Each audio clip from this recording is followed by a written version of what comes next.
দাদিও ছিল, এই পৃথিবীতে আমার নানাও ছিল, এই পৃথিবীতে আমার নানুও ছিল।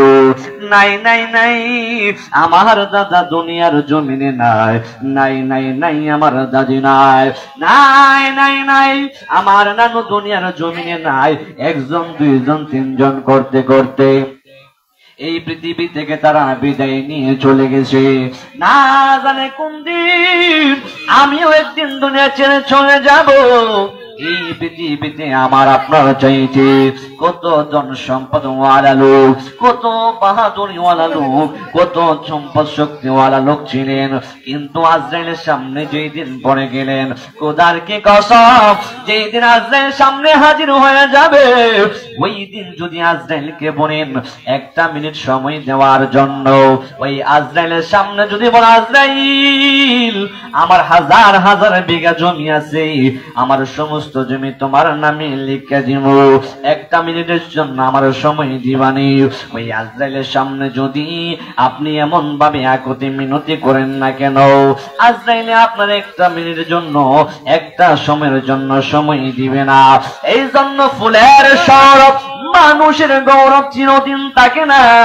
এই পৃথিবীতে শক্তি আছে বলে শক্তি দিয়ে শক্তি দিয়ে অপরাধ করা যাবে না, শক্তি আছে বিদায় বংশের বাহাদুরি করা যাবে না। এই পৃথিবী থেকে একদিন বিদায় নিয়ে চলে যাওয়া লাগবে। বন্ধু রে বন্ধু, ও আমার সাজ্জাদপুরের বাবারা, ও আমার যুবক ভাইয়েরা, আল্লাহ রাব্বুল আলামিন বলেন কুল্লু নাফসিন যায়িকাতুল মাউত।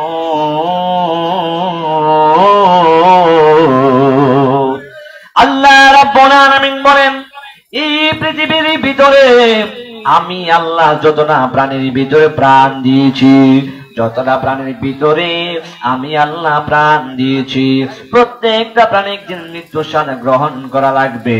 এই জন্য পৃথিবীতে এসে জান্ডার করার জন্য আমার আল্লাহ পাঠায় নাই, আমার আল্লাহ রাব্বুল আলামিন এই পৃথিবীতে মাস্তানি করার জন্য পাঠায় নাই। আল্লাহ বলেন ওয়ামা খালাকুতুল জিন্না ওয়াল ইনসা ইল্লা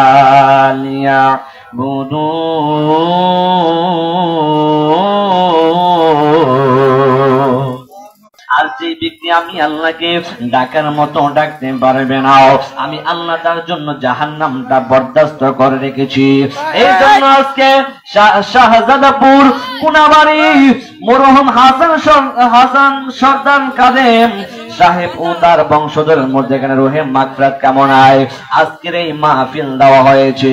এই লোকটা যে একদিন দুনিয়াতে ছিল গো, এই পৃথিবীতে তথ্য নিয়ে একদিন দুনিয়াতে ছিলেন, আজকে তিনিও কবরে শুয়ে গেছেন।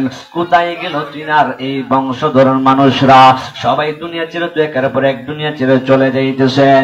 এই জন্য আল্লাহ রাব্বুল আলামিন বলেন এই কবরটা দেখতে ছোট দেখা যায়, এই কবরের ভিতরে কিন্তু আযাবেরও শেষ নাই, এই কবরের ভিতরে গজবেরও শেষ নাই। এ আমার বাবা আজিরা গো, ও মুরব্বি বাবারা, আমার আল্লাহ রাব্বুল আলামিন বলেন কোন বান্দা যদি কবরের ভিতরে যখন মৃত্যুর পরে আসে, এই কবরের প্রথম মঞ্জিলটা আখিরাতের প্রথম মঞ্জিল হলো কবর। এই কবরের ভিতরে যখন একটা মানুষ আসে, ওই কবরের ভিতরে যখন আল্লাহ রাব্বুল আলামিন দুইজন ফেরেশতা পাঠাইয়া দেয়, ওই ফেরেশতা পাঠাইয়া যেই মাত্র তিনটা প্রশ্ন করে দেয়, এই তিনটা প্রশ্ন জবাব ফেরেশতা মুক্তিও কথা বলতে পারে না। হাতুড়ি দিয়া এমন ভাবে কবরের ভিতরে যেই মাত্র এমন ভাবে পাঠাইয়া দেয়, ওই ফেরেশতা যখন আয়েশা এমন ভাবে যখন আপনার একটা বাড়ি মাইরা দিব, একটা বাড়ি মাইরা দিব গো, 40 গজ মাটি 70 গজ মাটির নিচে দাবাইয়া দিব, এমন ভাবে আবার তুলব, আবার এমন ভাবে মারধর শুরু করব। এই ফেরেশতা চোখেও দেখে না, এই ফেরেশতা কানেও শুনে না, আপনি কবরের ভিতরে কান্না করবেন। আমার যুবকেরা দল, এই পৃথিবীতে ডান্ডারি করার জন্য আসো নাই। ফজরের নামাজের সময় এমন ভাবে যখন ঘুমায়া থাকো, আমার আল্লাহর ফেরেশতা আল্লাহরে ডাক দিয়া কয়, আল্লাহ গো, তোমার এক বান্দাটি ফজরের নামাজ না পড়ে ঘুমায়া রইল, সে যে নামাজ পড়লো না, তার সকালের কান আমি আল্লাহ বন্ধ করে দে। আমার আল্লাহ রব্বুল আলামিন ডাক দিয়া বলে, সময় যখন নামাজের ভিতরে না যান, ওই মুহূর্তে আমার আল্লাহর ফেরেশতা ডাক দিয়া কয়, আল্লাহ গো, আল্লাহ গো, ও আমার আল্লাহ, আপনার ওই বান্দা তো ফজরের নামাজ পড়েন নাই, এখন তো আবার জোহরের নামাজও পড়ে নাই। ও আল্লাহ, জোহরের কানা আপনার ফেরেশতা তো এখনো আসরের নামাজও পড়লো না, এখন কি করতে পারি গো আল্লাহ?